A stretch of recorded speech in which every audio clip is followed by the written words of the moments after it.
الحمد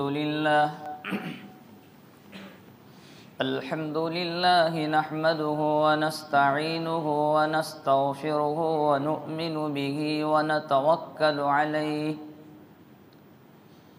ونعوذ بالله من شرور أنفسنا ومن سيئات أعمالنا من يهده الله فلا مضل له ومن يضلله فلا هادي له ونشهد أن لا إله إلا الله وحده لا شريك له ونشهد أن سيدنا ومولانا محمدا عبده ورسوله صلى الله تعالى عليه وعلى آله وأصحابه وسلم تسليما كثيرا كثيرا وداعيا إلى الله بإذنه وسراجا منيرا أما بعد فأعوذ بالله من الشيطان الرجيم بسم الله الرحمن الرحيم ما كان محمد أبا أحد من رجالكم ولكن رسول الله وخاتم النبيين وكان الله بكل شيء عليما صدق اللہ مولانا العظیم۔ کتاب فطرت کے سر ورق جو نام احمد رقم نہ ہوتا، کتاب فطرت کے سر ورق جو نام احمد رقم نہ ہوتا، تو یہ نقش ہستی ابھر نہ سکتا وجود لوح و قلم نہ ہوتا، نہ زمین ہوتی نہ فلک ہوتا، نہ عرب ہوتا نہ عجم ہوتا، نہ زمین ہوتی نہ فلک ہوتا، نہ عرب ہوتا نہ عجم ہوتا، اگر وہ امام رسول نہ ہوتے۔ ان اللہ وملائکتہ یصلون علی النبی یا ایہا الذین آمنوا صلوا علیہ وسلموا تسلیما اللہم صل علی سیدنا محمد وعلی آل سیدنا محمد وبارک وسلم۔ قابل عزت تکریم معزز علماء کرام، بزرگان محترم اور عزیز ساتھیوں، اسلامی سال کے اعتبار سے تیسرا مہینہ ربیع الاول کا شروع ہو چکا ہے۔ جیسے ہی ربیع الاول کا مہینہ آتا ہے، مسلمانوں کے ذہنوں اور دل و دماغ میں فوراً حضرت نبی پاک صلی اللہ تعالی علیہ وسلم کی ولادت کا نقشہ آتا ہے کہ ربیع الاول کے مہینے میں حضرت نبی کریم صلی اللہ تعالی علیہ وسلم دنیا میں تشریف لائے۔ یقیناً ہمارے لیے بڑی خوشی کی بات ہے اور پوری انسانیت اور پوری دنیا کے لیے بہت بڑی نعمت ہے۔ دیکھنے جاویں تو حضرت نبی پاک صلی اللہ تعالی علیہ وسلم کی دو ولادتیں ہیں۔ اب اس معاملے میں ہر ایک کے دل میں یہ خیال ہوگا کہ دو ولادتیں کس طرح، لیکن جب اس کا خلاصہ سامنے آئے گا تو اندازہ ہوگا کہ حقیقتاً دو ولادتیں ہیں۔ آپ کی دو میلادیں ہیں، دو پیدائش۔ حضرت مولانا قاری محمد طیب صاحب رحمت اللہ علیہ نے اس پر پورا عنوان قائم کیا ہے کہ دو ولادتیں، ایک ولادت حضرت نبی پاک صلی اللہ تعالی علیہ وسلم ربیع الاول کے مہینے میں الگ الگ قول اختلاف کے، کوئی 9 ربیع الاول، 8 ربیع الاول، 12 ربیع الاول، تو ربیع الاول کے مہینے میں تشریف لائے، یہ آپ کی ولادت جسمانی ہے۔ اس میں حضرت نبی پاک صلی اللہ تعالی علیہ وسلم کے جمال کا ظہور ہوا، آپ ظاہر ہوئے۔ اور ایک ولادت روحانی، جو حضرت نبی پاک صلی اللہ تعالی علیہ وسلم کی 40 سال کی عمر ہوئی اور اس وقت آپ کو نبوت سے سرفراز کیا گیا، یہ آپ کی ولادت روحانی ہے۔ دونوں ولادتیں ہمارے لیے بڑی خوشی کی بات ہے، لیکن دونوں ولادتوں میں قابل تقلید اور نمونے کے قابل ہے تو وہ دوسری ولادت ہے، اور زیادہ وزن دیا جاتا ہے پہلی ولادت پر، ولادت جسمانی پر۔ پہلی ولادت میں رسول پاک صلی اللہ تعالی علیہ وسلم کا جمال کا ظہور ہوا، اور ایسا جمال کہ جس کی کوئی نظیر دنیا میں نہیں ملتی، نہ کوئی آدمی ایسا آیا اور نہ قیامت تک کوئی آئے گا۔ اور 40 سال کی مدت میں آپ کو نبوت ملی، تو وہ آپ کا کمال کا ولادت، اور ایسے بکمال انسان آئے کہ ایسا باکمال انسان دنیا میں کوئی آیا ہی نہیں اور نہ آئے گا۔ تو ایک میں جمال کی تکمیل ہوئی، ایک میں کمال کی تکمیل ہوئی، لیکن دونوں ولادتیں ہمارے لیے خوشی کی بات ہے۔ تو پہلی ولادت میں عملی نمونہ نہیں ہے، دوسری ولادت میں عملی نمونہ ہے، اس لیے کہ پہلی ولادت کا جب ذکر کیا جائے گا تو اس ولادت میں یہ ذکر کریں گے کہ رسول پاک صلی اللہ علیہ وسلم کا چہرہ ایسا، آپ کے ہاتھ ایسے، آپ کے پیر ایسے، آپ کے جسم کا تذکرہ ہوگا، آپ کی خوبصورتی کا تذکرہ ہوگا۔ اب اس میں کوئی تقلید کر ہی نہیں سکتا، کیونکہ یہ قدرتی چیز ہے، رب العالمین کی طرف سے ملی ہے، آدمی اپنی طرف سے اس میں کوئی تبدیلی کر نہیں سکتا، ان کے جیسا ہاتھ نہیں بنا سکتا، ان کے جیسا چہرہ نہیں بنا سکتا۔ تو یہ اب اس کا تذکرہ آج کل ہماری زبانوں پر زیادہ اس لیے ہے کہ اس میں زیادہ بوجھ نہیں ہے، کوئی ذمہ داری نہیں آتی ہے۔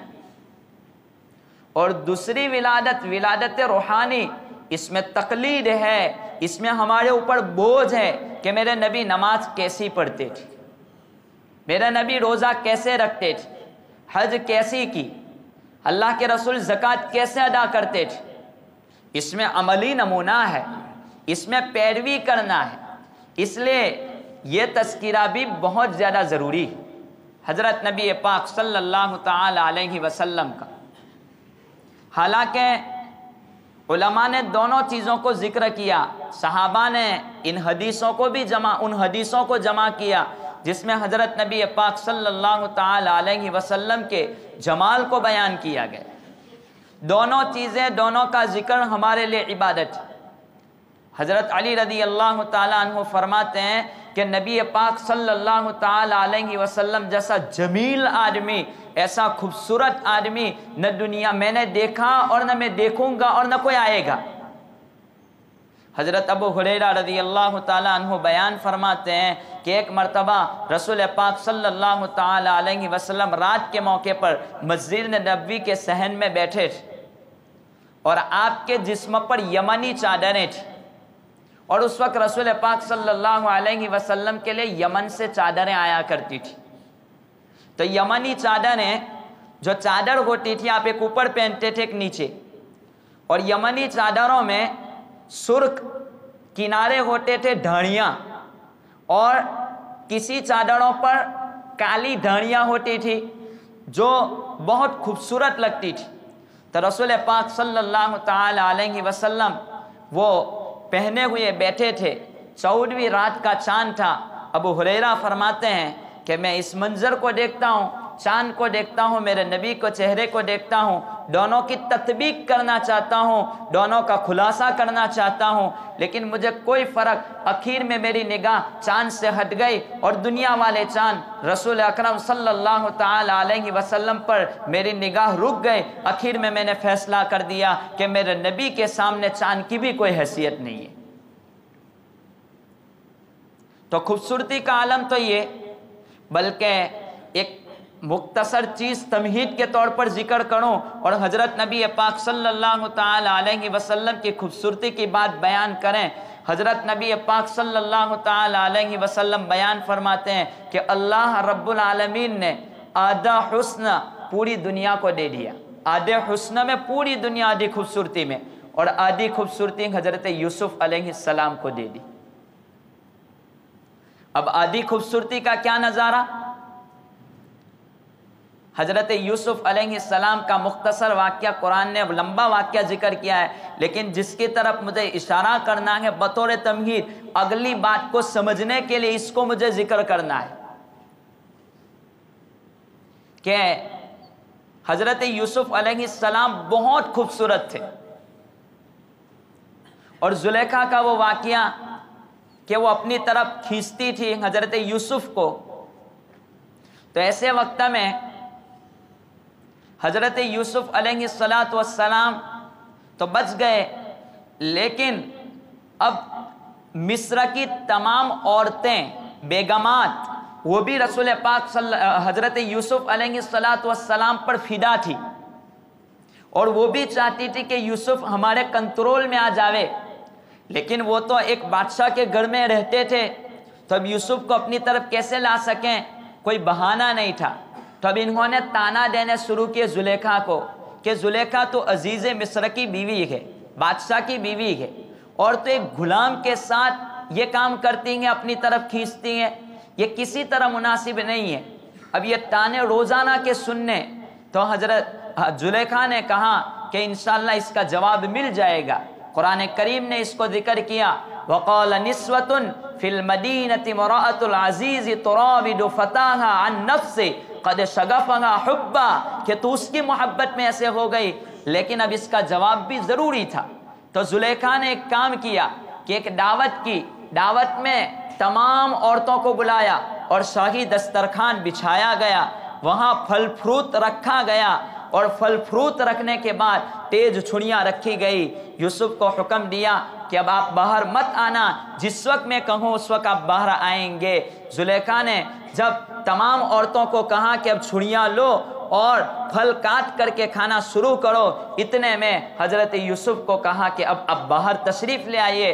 حضرت یوسف جب باہر نکلے تو وہ دیکھتی رہ گئی وہ عورتیں، اور انہوں نے اپنے ہاتھوں کو کاٹ دیا، تمام عورتوں نے اپنے ہاتھ کاٹ دیے۔ یہ واقعے کی تمہید۔ اب اس واقعے کے بعد حضرت عائشہ رضی اللہ تعالی عنہا بیان فرماتی ہے کہ مصر کی عورتوں نے اور بیگمات نے یوسف کے چہرے کو دیکھا، اپنے ہاتھوں کو کاٹ دیا۔ اگر وہ میرے نبی کے چہرے کو دیکھ لیتی تو وہ اپنے دلوں اور جگروں کے ٹکڑے کر ڈالتی۔ تو کیا مطلب حدیث کا کہ حضرت نبی پاک صلی اللہ تعالی علیہ وسلم نے فرمایا کہ آدھا حسن یوسف کو اور آدھا حسن پوری دنیا کو۔ تو اس حدیث کے بعد، حضرت عائشہ کے خلاصے کے بعد، علماء محدثین نے اس حدیث کے خلاصے کو بیان کیا کہ جو حسن دیا تھا اللہ رب العالمین نے یوسف کو 50%، اور 50% پوری دنیا کو، اس میں نبی پاک صلی اللہ تعالی علیہ وسلم شامل نہیں۔ حضرت نبی پاک صلی اللہ علیہ وسلم کو 100% حسن دیا گیا تھا، اتنی خوبصورتی۔ ایک صحابی رسول بیان کرتے ہیں کہ رسول پاک صلی اللہ علیہ وسلم نے ایک مرتبہ اپنی چیز لینے کے لیے اپنے ہاتھ کو یوں آگے بڑھایا تو چادر اپنے کندھوں سے نیچے اتری، تو آپ کی بغلیں اتنی خوبصورت تھی کہ آدمی کی نظریں بھی چاندی کی طرح اس کی طرح ٹک نہیں پاتی تھی۔ تو ایک تو یہ کہ رسول پاک صلی اللہ تعالی علیہ وسلم کا جمال بھی باکمال، جس کی کوئی نظیر نہیں۔ تو یہ حضرت نبی پاک صلی اللہ علیہ وسلم کے حلیے میں بہت ساری روایتیں ہیں جس کو ترمذی شریف نے مستقل باب قائم کیا ہے، خصائل النبی صلی اللہ تعالی علیہ وسلم۔ یہ پوری کتاب لکھی جا چکی، تمام حدیثوں کو جمع کیا کہ حضرت کیسے تھے۔ خیر، لیکن ایک چیز رسول پاک صلی اللہ تعالی علیہ وسلم کا کمال روحانی کہ وہ کون چیز ہے، اس کی تقلید کرنا ہے، اسی لیے ان باتوں کو ذکر کرنا، یہ چیز ہونی چاہیے۔ ایک واقعہ میں ذکر کروں، کتابوں میں لکھا ہے، شاید آپ نے سنا بھی ہو، کہ کچھ لوگ روانہ ہوئے، کوئی قافلہ جماعت کی شکل میں، تو رات کا وقت ہو گیا، تو ایک گرجا میں جا کر کے وہ لوگ رات کا قیام ان لوگوں نے کیا۔ وہاں ایک پادری رہتا تھا، عیسائی عالم۔ اب صبح کے وقت میں اس نے دیکھا کہ تمام لوگ وضو فرما رہے ہیں، وضو کر رہے ہیں، تو اس عیسائی عالم نے ان کو وضو کرتے دیکھا اور آ کر کے کہا کہ میں اب کلمہ پڑھنا چاہتا ہوں، میں کمال کی طاقت بتلا رہا ہوں، میں مسلمان بننا چاہتا ہوں، اسلام قبول کرنا چاہتا ہوں۔ تو ان لوگوں نے پوچھا آخر کیا وجہ ہے، آپ نے کیا چیز دیکھی ہمارے وضو میں؟ تو اس نے کہا میں عیسائی مولوی ہوں اور میری روحانیت کی طاقت کا اندازہ آپ کو نہیں ہوگا، کتنا ہے بتلاؤں؟ کہا کہ یہاں سے 20 فٹ آدمی کو دور کھڑا کر دو۔ ایک آدمی کو 20 فٹ دور کھڑا کر دیا گیا اور اس نے ہاتھ سے یوں جھٹکا دیا، اٹھنے میں وہ آدمی وہاں حرکت کرنے لگا 20 فٹ کی دوری پر۔ کہا کہ یہ میری روحانی طاقت ہے، خالی اتنا اشارہ کر دوں تو وہاں وہ حرکت کر سکتا ہے، یہ میری روحانی طاقت ہے۔ اور آپ لوگ سنت طریقے کے مطابق جو وضو کر رہے ہیں کہ نبی نے جس طریقے سے وضو کیا، اس وضو کے طریقے پر آپ وضو کر رہے ہیں، اس کی طاقت کی حد یہ ہے کہ جہاں میری روحانی طاقت کی انتہا ہوتی ہے وہاں حضرت نبی پاک صلی اللہ تعالی علیہ وسلم کی سنت کے نور کی ابتدا ہوتی ہے، وہاں سے میرے نبی کے نور کی سنت کی ابتدا ہوتی ہے۔ تقلید کے قابل تو یہ نبی ہے کہ ان کی تقلید کی جائے، ان کی پیروی کی جائے، ان پر عمل کیا جائے، یہ قابل تقلید ہے کوئی دنیا کی ایسی طاقت کہ یہاں وہ میں آپ کو بتلا نہیں سکتا کہ ایک وضو خالی آدمی سنت کے مطابق کرتا ہے تو اس کے روحانی طاقت کتنی ہے۔ علماء نے ایک واقعہ نقل کیا ہے کہ ایک عورت کو بادشاہ نے گرفتار کیا، اس کو پکڑنے کے بعد اس کا ایک ننھا سا بچہ تھا اس کے ہاتھ میں، تو کہا کہ تو ہمارا مذہب قبول کر لے، تو کہا میں نہیں کر سکتی۔ تو اس بچے کو اٹھا کر کے اس نے آگ میں ڈال دیا، تو وہ بچہ آگ کے انگاروں سے موتیوں کی طرح کھیلتا ہے۔ کتاب کا حوالہ ہے ناقابل یقین سچے واقعات، تو وہ موتیوں کی طرح کھیلنے لگا وہ بچہ۔ تو بادشاہ کہنے لگا آخر کیا وجہ ہے؟ کہا کہ میں تجھے معاف کر دیتا ہوں، تیرا بچہ بھی تیرے حوالے، تجھے بھی حوالے، لیکن آخر اس کی وجہ کیا ہے؟ تو وہ عورت کہتی ہے کہ میں ہمیشہ باوضو رہتی ہوں، اور وضو کی طاقت یہ ہے کہ شیطانی حرکتیں ہم پر کچھ نہیں کر سکتی، یہ باوضو رہنے کی طاقت۔ تو ہمیشہ باوضو رہنے کی عادت ڈالیں، جہاں فتنوں کا دور ہے ایسے وقت میں آدمی کو چاہیے کہ باوضو رہے۔ کیا جاتا ہے وضو کے ساتھ زندگی گزارے، اس میں آدمی گناہوں سے بھی بچ سکتا ہے۔ اس پر مکمل تفسیر لکھی ہے کہ کیا کیا حالات ہوئے ہیں وضو کے ساتھ رہنے میں۔ خیر مجھے ابھی وہ بات کا ذکر نہیں کرنا ہے، لیکن میں ذکر کر رہا تھا نبی پاک صلی اللہ تعالی علیہ وسلم قابل تقلید ہے، ان کی پیروی کی جائے، ان کی معمولی سنت پر عمل کرنا اتنا بڑا ہے کہ جہاں پر دنیا کی طاقت اپنے اینڈ پر پہنچتی ہے وہاں پر حضرت نبی پاک صلی اللہ تعالی علیہ وسلم کی سنت کی طاقت کی ابتدا ہوتی ہے، تو انتہا کیا ہوگی؟ ہمیں بھی چاہیے کہ ایسے وقت میں ہم حضرت نبی پاک صلی اللہ تعالی علیہ وسلم کو اپنا پیروکار بنائیں، ان کو ہم نے نبی تسلیم کیا ہے۔ آخر ہم نے قرآن میں کیا کمی دیکھی؟ آخر نبی کے طریقوں میں کیا کمی دیکھی کہ ہمیں غیروں کے طریقوں کی بھیک مانگنے کی ضرورت پیش آئی؟ کہ کیا میرے نبی کا چلنا ہمیں پسند نہیں ہے تو ہم انگریزوں کے طریقوں پر چلیں؟ کیا میرے نبی کا کھانا ہمیں پسند نہیں ہے کہ ہم انگریزوں کے طریقوں پر کھاویں؟ کیا میرے نبی کا چہرہ پسند نہیں ہے کہ ہم غیروں کے چہرے اختیار کریں؟ کیا میرے نبی کا بال رکھنے کا طریقہ ہمیں پسند نہیں ہے کہ ہم غیروں کے جیسے بال رکھیں؟ میرے نبی کا لباس ہمیں پسند نہیں ہے کہ ہم غیروں کے لباس کو اختیار کریں؟ تو قابل تقلید تو یہ چیزیں ہیں، اس کا ذکر کیا جائے، یہ قابل تقلید ہے، یہ رسول اکرم صلی اللہ تعالی علیہ وسلم کی چیز ہے۔ خیر، تو پہلی چیز میں قابل تقلید کوئی چیز نہیں ہے، دوسری چیز میں تمام چیزیں قابل تقلید ہے، یہ ایک پہلی۔ دوسری چیز، نبی جتنے نبی ہوتے ہیں وہ نبی عصمت والے ہوتے ہیں، نبی گناہوں سے محفوظ ہوتے ہیں، نبی سے کبھی بھول سے بھی گناہ نہیں ہو جاتا، اللہ تبارک و تعالی ان کی حفاظت فرماتے ہیں، رب العالمین ان کو گناہوں کی طرف مائل ہونے نہیں دیتے۔ یہ عقیدہ رکھنا ہر ایک کے لیے لازمی ہے۔ نبی کے بارے میں گناہ کا تصور نہیں کر سکتے، نبی کو گناہ کا خیال بھی نہیں آ سکتا، رب العالمین بچا لیتے ہیں۔ اگر دنیا کا کوئی آدمی گناہ کی طرف نبی کو کھینچنا بھی چاہے رب العالمین حفاظت کر لیتے ہیں۔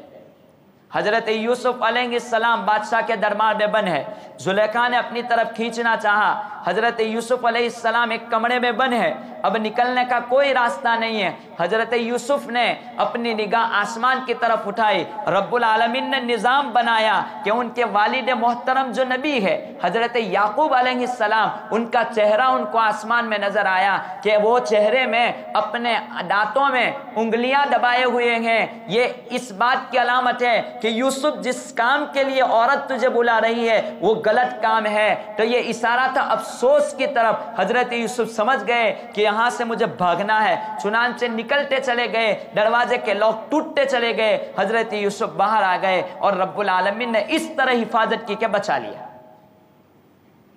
حضرت نبی پاک صلی اللہ نبی نبوت سے پہلے بھی گناہوں سے پاک ہوتا ہے، گناہ ہوتے ہی نہیں، اس لیے کہ نبی قابل تقلید ہوتا ہے۔ اگر نبی میں اتنا بھی عیب آ جاوے تو پوری دنیا اس کی پیروی نہیں کر سکتی۔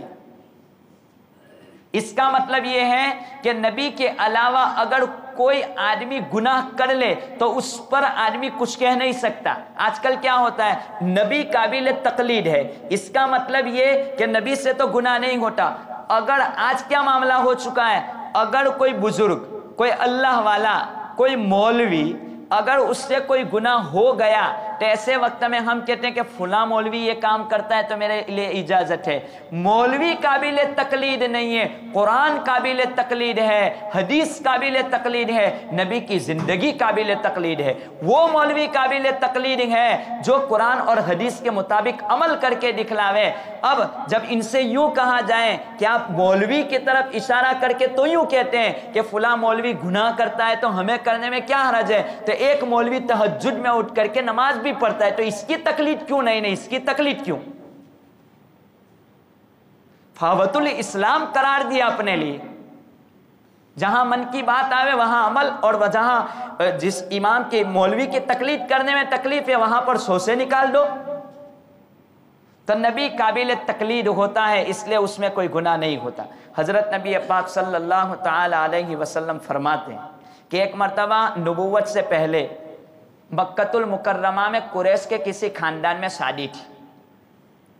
اب رات کے وقت میں میرے دوست تھے 10-12 سال کے، تو وہ مجھے اٹھا کے لے گئے کہ چلو شادی میں جانا ہے، تو میں گیا وہاں شادی میں۔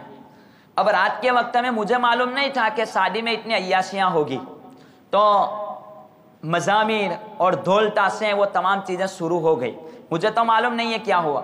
اب وہاں ہم بیٹھ گئے منظر کو دیکھنے کے لیے، اب وہ چالو ہونا تھا، یہ پارٹی شروع ہونی تھی کہ رب العالمین نے مجھے سلا دیا۔